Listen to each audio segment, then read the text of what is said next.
وهنا أعلن الويل. هل للويل للذين لا يصلون؟ لا، الذين لا يصلون ما سلككم في سقر؟ قالوا لم نكن من المصلين في جهنم. لكن الويل هنا للمصلين، قيل أن الويل عذاب وقيل أنه واد من أودية جهنم. سبحان الله، أيجعل الله الويل للمصلين؟ نعم، لأن هؤلاء يصلون لكنهم عن صلاتهم ساهون.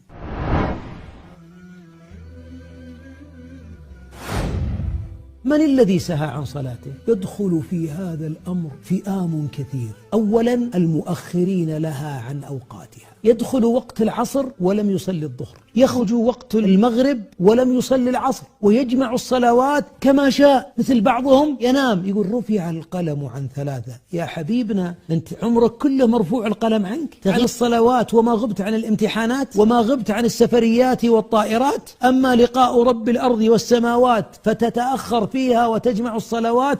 من الساهين عن الصلاة، من الساهين عن الصلاة الذين لا يحسنون الوضوء. ويل للأعقاب من النار، يتوضأ ولا يحسن ولا يستنزه من البول ولا يصل إلى المرفق، والأعقاب آخر القدم ما غسلت، هذا عن صلاته ساهن. ومن الساهين عن الصلاة يقف أمام الله ولا يستشعر القيام بين يديه، ولذلك لا يدري كم صلى ولا يدري ما الإمام قرأ، ودائما يكره الإمام الذي يطيل به بالوقوف أمام الله. وتلاحظون في صلاة التراويح أجمل إمام عندنا وهو اللي يسرع سرعة بعضهم يخل بها، هذا من السهو في الصلاة. ومن في الصلاة عدم الاهتمام بالسكينة والخشوع في أركانها، ينقرها نقرا. حبيبنا رأى رجلا يسمى في السنة الرجل المسيء في صلاته، يركع يسجد مباشرة يرفع، دعاه قال ارجع فصل فإنك لم تصلي. وأحد السلف لما رأى رجل يستعجل في الصلاة سمع الله الله أكبر قال منذ متى تصلي هذه الصلاة؟ قال من 40 عام. قال 40 عام لم ترفع لك صلاة.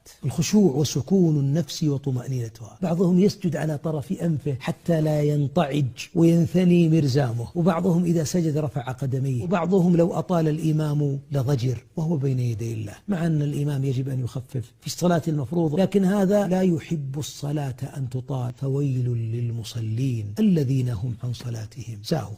وهنا إياك أن تقف في هذه الآية قبل أن إلى التي بعدها. بعضهم يقول فويل للمصلين ثم يسكت. ويحك، إذا نصلي وبنروح للنار، إذا لماذا نصلي؟ لا، الوصف هنا للذين هم عن صلاتهم ساهون. ترك الصلاة عند أهل العلم عمدا ولو مرة واحدة قد يودي بالعمل فيحبطه. الله يجعلنا لكم ممن أقام الصلاة. السلام عليكم إخوتي ورحمة الله وبركاته. لا تنسوا الإعجاب والاشتراك في القناة تشجيعا لنا لمزيد من العطاء والتألق. نفعنا الله وإياكم بصالح